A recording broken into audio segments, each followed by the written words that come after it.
Ce journal vous est offert par le FPI, Fonds des promotions de l'industrie, votre partenaire privilégié pour la réussite de vos projets.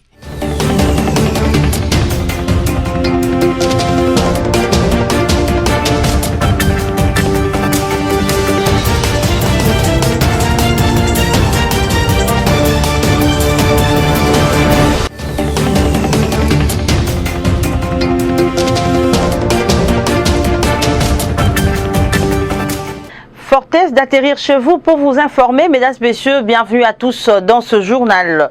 Le chef de l'État, Félix Tshisekedi Tshilombo, à Londres pour participer au sommet UK-Afrique, s'est adressé à la diaspora congolaise. Plusieurs points ont été abordés, notamment la balkanisation ainsi que la température de la coalition FCC Cash.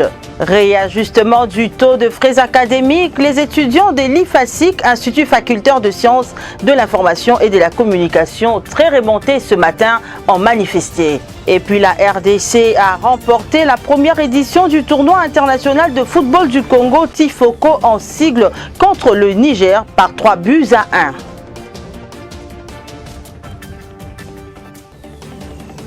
Bonsoir, c'est en vue de participer au sommet UK-Afrique qui se tient à Londres du 20 au 21 janvier que le chef de l'État Félix Tshisekedi Tshilombo a atterri ce dimanche au Royaume-Uni. Stella Achema nous relate ce qu'a été l'accueil du couple présidentiel à Londres. Le président de la République démocratique du Congo, Félix Antoine Tshisekedi Tshilombo, est arrivé au Royaume-Uni ce dimanche 19 janvier 2020, accompagné de son épouse, Madame Denise Nyakiro Tshisekedi, pour participer au sommet UK-Afrique sur l'investissement. Celui-ci se tiendra du 20 janvier au 21 janvier 2020 à Londres. Ce sommet connaîtra la participation de plusieurs pays, dont essentiellement ceux du Commonwealth, des entreprises africaines, des institutions financières internationales et des investisseurs britanniques. Félix Tshisekedi pourra échanger avec les investisseurs afin de présenter les opportunités qu'offre la RDC, opportunités qui permettraient la création d'emplois, l'industrialisation de l'économie et la croissance qui assurera la prospérité de la RDC. Ici est de rappeler que la Grande-Bretagne est l'un des membres prenants du Conseil de sécurité des Nations Unies et à ce juste titre, le chef de l'État, Félix Tshisekedi, rencontrera le Premier ministre Boris Johnson ainsi que le ministre des Affaires étrangères Dominique Raab afin de discuter sur les sujets tels que la sécurité et la paix dans l'Est de la RDC. Parmi les autres rencontres prévues, il est à noter celle avec son homologue égyptien Abdel Fattah al-Sisi, président en exercice de l'Union africaine. Profitant de son séjour à Londres, Félix Tshisekedi Tshilombo s'est adressé à la diaspora congolaise. Le numéro 1 congolais a évoqué plusieurs points dont la balkanisation de son pays et la coalition FCC Cash. Comment va-t-elle? Eh bien, la réponse avec Stella Achema. Le président de la République, Félix Antoine Tshisekedi Tshilombo, s'est exprimé à Londres, en Angleterre, face aux Congolais de la diaspora au sujet de la thématique de la balkanisation de la RDC. Contrairement à Fridolin Cardinal Ambongo Besongo et à Martin Fayulu, Félix Tshisekedi a soutenu que tant que je serai président de la RDC, il n'y aura même pas un centimètre de notre pays qui sera arraché. C'est des histoires de ceux qui manquent à dire.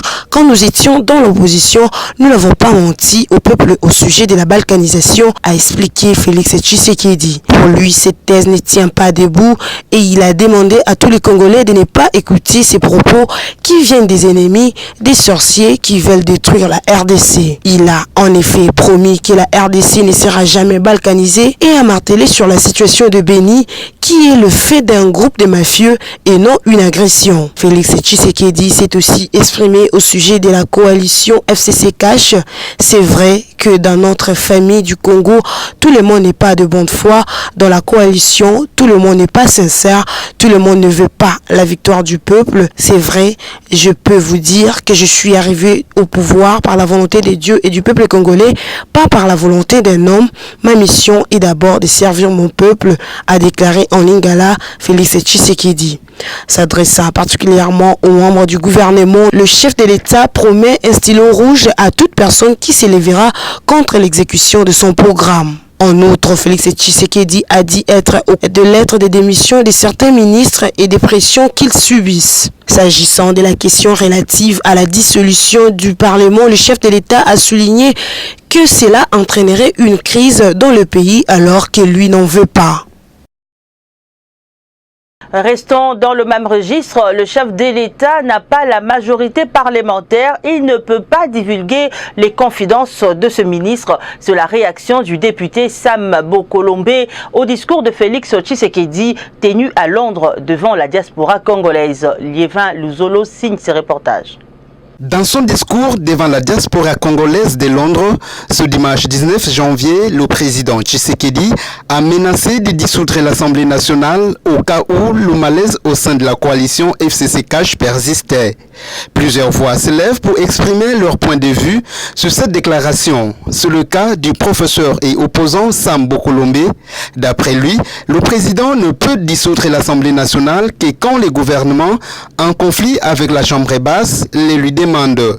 Il se réfère ainsi à l'article 148 de la Constitution, mais aussi, ne disposant pas de la majorité parlementaire, sa marge de manœuvre institutionnelle ne lui permet pas. Puissent les constitutionnalistes autour de Fachi lui dire qu'en tant que président de la République, dans les conditions actuelles, sa marge de manœuvre institutionnelle est de loin plus étriquée que celle de Mobutu, autocrate, de Kabila père putschiste et de Joseph Kabila, chef de la double majorité présidentielle et parlementaire.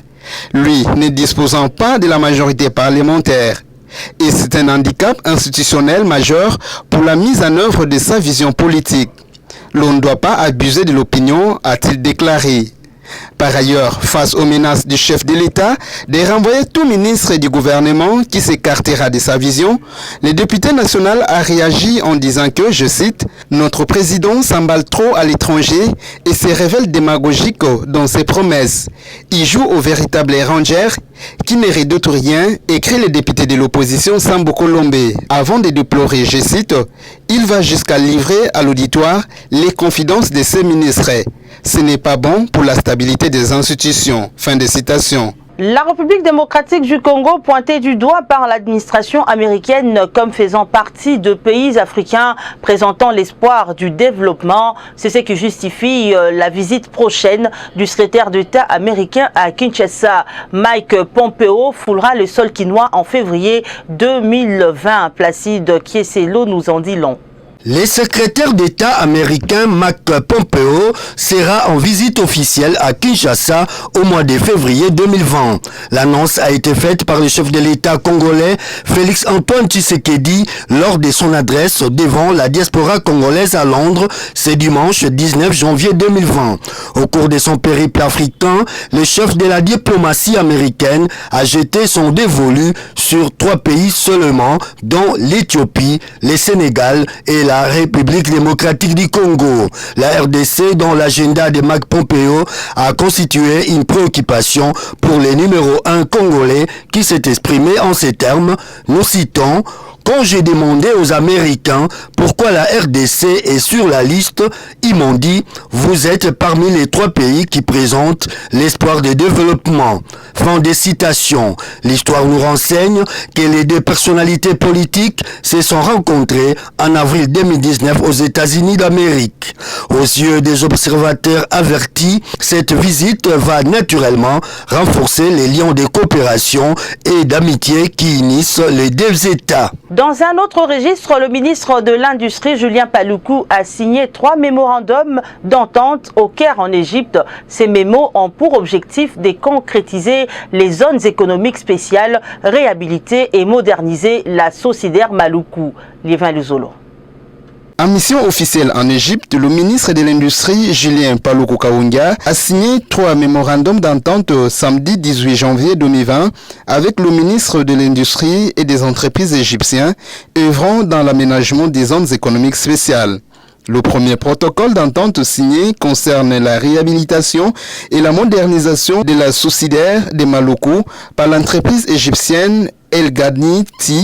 Il sera suivi d'un audit technique et la signature d'un contrat pour le début des travaux à Kinshasa. Le deuxième mémorandum à signer porte sur la réalisation de la zone économique spéciale dans 2 provinces par l'entreprise égyptienne HA. Avec ce contrat, il est question d'identifier les sites pour la création des zones économiques spéciales dans les provinces du Haut-Katanga, qui sera suivi du contrat des développeurs à Kolwezi et à Lubumbashi. Le troisième contrat est axé sur la réalisation de la zone économique dans la province du Congo central avec l'entreprise égyptienne Samkret. Il sera question d'identifier les sites où sera construit le port en eau profonde des Bananas, suivi d'un contrat des développeurs. Le directeur général du Fonds de promotion de l'industrie, Patrice Kitebi Kiboalmvoul, a également signé 2 mémorandums d'entente sur l'exécution des projets d'infrastructures routières et hydrauliques avec l'entreprise Samkret et HA Construction. Il s'agit de la route Mbujimai-Chibasa, Mbujimai-Ndomba, les hôpitaux, ainsi que la réalisation des centrales hydrauliques de Chibasa-Ndomba. Rappelons que les signatures de ces mémorandums d'entente interviennent après la participation du ministre Julien Paluku et celui de Petentik Kibasa à la mission économique organisée par le ministère des Affaires étrangères égyptien. Parlons santé dans ce journal, le SINAMED est une nouvelle fois en grève. Ce mouvement qui s'étend sur toute la République démocratique du Congo vise à rappeler au gouvernement central de respecter ses engagements pris dans les cadres de différents protocoles d'accord signés par les 2 parties. Suivez. Nouvelle grève de médecins, membres du syndicat national de médecins SINAMED en sigle, ce lundi 20 janvier. Le mouvement a été annoncé sur toute l'étendue de la République démocratique du Congo, alors que le gouvernement se prépare à recevoir les blouses blanches du 21 au 25 janvier à Kinshasa en vue de trouver une solution à leurs revendications. Le SINAMED ne décolère pas, il maintient ses mouvements jusqu'à la réponse définitive à leur crise. Cette décision s'effonde notamment sur le fait que le gouvernement était prévenu 2 semaines avant, mais n'a rien fait pour satisfaire aux revendications du personnel soignant. Les représentations provinciales du SINAMED participeront à une réunion après laquelle chacune aura mandat de prendre langue avec son hôpital respectif. Le médecin réuni dans les SINAMED appelle le gouvernement Ilunkamba au respect des engagements pris dans les cadres de différents protocoles d'accord déjà signés par les 2 parties. Les blouses blanches souhaitent également que l'exécutif national honore le décret numéro 06/130 du 11 octobre 2006 portant statut spécifique de médecin de service public de l'État. Pendant ce temps, le service minimum est opérationnel, toutes les urgences sont prises en charge, le malade hospitalisé continue de recevoir les soins, les banques de sang, les urgences et le service d'urgence fonctionnent normalement. Par contre, les consultations des routines, les consultations externes et les actes préprogrammés ne sont pas pris en charge. Manifestation des étudiants de l'IFASIC ce lundi contre le réajustement du taux de frais académiques qui passe de 92 à 170 francs congolais. Les étudiants accusent la coordination estudiantine d'être complice de cette situation. Stella Achema et Abel Kassongo, témoins de l'événement.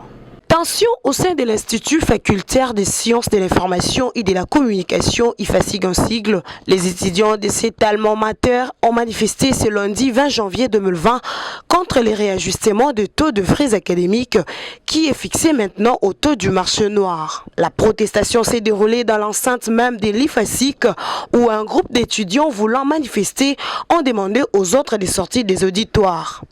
Selon Nikes Ngoma, étudiant en G2, les montants est exorbitant parce que l'année passée, nous avons payé 368 000 francs congolais en G1 au lieu que le frais puisse diminuer. Au contraire, on nous dit maintenant de payer 510 000 francs congolais alors que les conditions d'études ne sont même pas bonnes. Il y a des coupures à tout moment, a-t-il expliqué.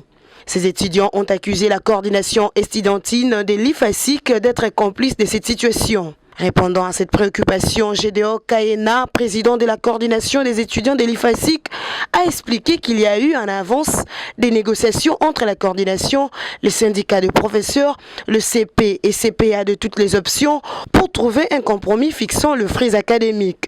Pas de réaction des étudiants le week-end à leur arrivée, mais soudainement, il y a eu un groupe d'étudiants qui ont sémé du désordre. Il y avait des fortes tensions ici. À mon niveau, et selon mon entendement, il n'y a pas eu hausse des frais académiques. Tout ce qu'il y a eu, c'est le réajustement des taux de Voilà les dollars pour le moment, c'est 170 000 et on ne devrait pas payer encore au taux demandé comme ça a été l'année passée. Moi, je ne suis pas complice puisque je suis aussi étudiant. Je paye les frais comme tous les autres et même les autres membres de la coordination qui travaillent avec nous sont des étudiants qui payent les frais. S'il y en a qui disent que voilà, on a été corrompu et tout, ils ont le temps pour le prouver. Donc, je souhaite qu'il y ait le calme ici. Et voilà, on a pris du temps pour signer cet accord. C'est un accord qui a été trouvé de longues négociations. Moi, je crois qu'on doit les respecter et pour cela, tout le monde doit s'éprouver. Toujours est-il qu'une réunion est organisée entre le membre du comité de gestion de l'IFASIC pour trouver une solution à cette situation explosive. C'est avec plaisir que nous allons parler sport. Les léopards de la RDC ont battu le MENAS du Niger par 3-1 ce dimanche 19 janvier 2020 au stade de Martyrs à Kinshasa. C'était dans les cadres de la première édition du tournoi international de football du Congo, Tifoko en sigle. Placide Kieselo nous fait revivre cette ambiance. La première édition du tournoi international du football du Congo Tifoko a été remportée ce dimanche 19 janvier 2020 au stade de Martyrs de la Pentecôte de Kinshasa par les léopards locaux de la RDC. Les Congolais ont dominé en finale les Nigériens en se posant par la marque de 3-1.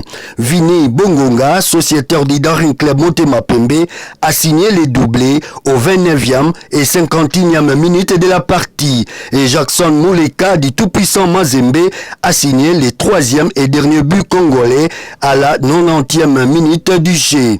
Le but nigérian a été l'œuvre du joueur Sulman à la 75e minute de la partie. Grâce à cette victoire, les fauves congolais viennent d'inscrire leur nom en lettres d'or dans les annales de l'histoire du football congolais et africain en remportant l'édition inaugurale du tournoi international du football du Congo, Tifoko. Par ailleurs, en guise de récompense, les poulains du coach congolais Sengi Biembe ont eu droit à une enveloppe de 10 000 $ américains plus les trophées mis en jeu. Ici est de noter qu'un match d'ouverture joué les samedis 19 janvier 2020 au stade de Martyrs de la Pentecôte de Kinshasa, les internationaux locaux de la RDC ont eu raison de leurs homologues du Congo-Brazzaville sur la marque d'un but à 0. Et oui, ce journal est terminé, mais avant de vous quitter, rappelons le titre.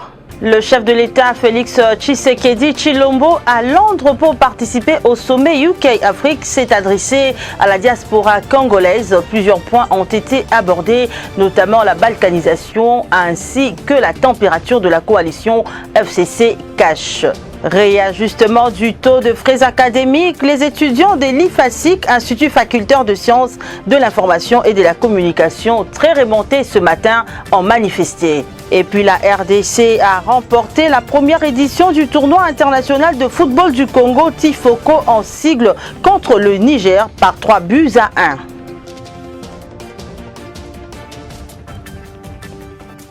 Voilà qui met un terme à cette édition d'information que vous avez regardée à partir de Brazzaville et à Paris. Mesdames, Messieurs, le programme continue sur BSC TV. Restez branchés et vous ne serez jamais, alors jamais déçus.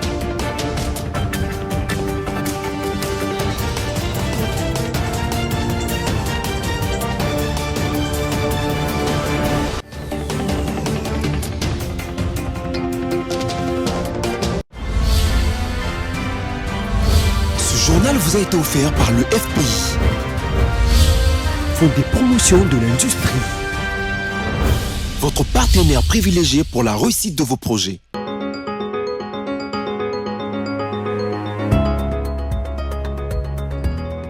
Bon début de la semaine à tous, mesdames et messieurs, bienvenue à la lecture de médias en ligne sélectionnés et résumés pour vous sur BSC Télévision, c'est lundi 20 janvier 2020. Ouvrons cette revue de presse avec les sites d'information Forum des As qui écrit « Balkanisation de la RDC des lycées Sanga, cesser de surfer sur le peur de notre peuple ». La RDC est faible de ses fragilités intérieures, la rigueur, il faut l'amener contre le manque de cohésion interne, affirme le leader de l'envol. Un tout autre discours sur la balkanisation qui est celui sorti par des lycées Sanga samedi 18 janvier 2020 à l'occasion de la cérémonie d'échange de vœux pour 2020 au siège de l'envol à Kinshasa. Chaque État vit avec la menace de ses intérêts. La RDC, comme autres pays, fait-il observer. C'est parce que nous sommes conscients de la nécessité de protéger nos frontières que la Constitution de 2006 a prévu l'organisation de forces armées de la RDC, rappelle l'élu de l'UISA. Les leaders de l'envol estiment que les idées avancées par certains de ses contemporains politiques RD congolais sur la menace à l'intégrité du territoire et de l'indépendance nationale seraient de nature à s'aimer la peur et le doute au sein de l'opinion. Poursuivons cette revue de presse avec les sites d'information actualité.cd qui titre Félix Tshisekedi, je sais qu'on a déjà fait signer à certains ministres leur lettre de démission. C'est vrai que dans notre famille du Congo, tout le monde n'est pas de bonne foi. Dans la coalition, tout le monde n'est pas sincère. Tout le monde ne veut pas la victoire du peuple. C'est vrai. Je peux vous dire que je suis arrivé au pouvoir. Je peux vous dire que je suis arrivé au pouvoir par la volonté de Dieu et du peuple congolais, pas par la volonté d'un homme. Ma mission est d'abord de servir mon peuple, a-t-il déclaré en lingala. Il s'est adressé particulièrement aux membres du gouvernement. Tout celui qui s'élèvera contre moi, surtout s'il est un ministre que j'ai nommé, son nom sera stylo rouge. Chaque fois que je préside le conseil des ministres, j'insiste sur la nécessité d'être dans l'unité, a-t-il ajouté. Bouclons cette revue de presse avec Radio Kapi qui écrit Ituri, 10 morts dans les affrontements entre FRDC et le milicien du groupe armé Codeco à Tchoro, Djongo et Katanga. 10 personnes ont été tuées dans les affrontements entre FRDC et le milicien du groupe coopérative pour le développement du Congo Codeco samedi 18 janvier 2020 dans les localités de Tchoro, Djongo, dans le territoire de Djongo et Katanga en territoire de Magui. Parmi les victimes, l'on compte 8 assaillants et 2 militaires des FARDC. Selon le porte-parole de l'armée en Ituri, l'ennemi s'est déguisé ces derniers temps en population locale dans l'objectif de détourner l'attention des forces de l'ordre. Ce qui pousse à l'armée à les traquer dans les miliciens habitables, ajoute le lieutenant Jules Ngongo. Du mercredi dernier au samedi 18 janvier 2020, les forces loyalistes ont réussi à neutraliser 3 assaillants dans les localités de Tchoro, 1 à Djongo, 2 armes de type AK-47 récupérées ainsi que 2 motos. Cette revue de presse est terminée. Merci à vous de l'avoir suivi.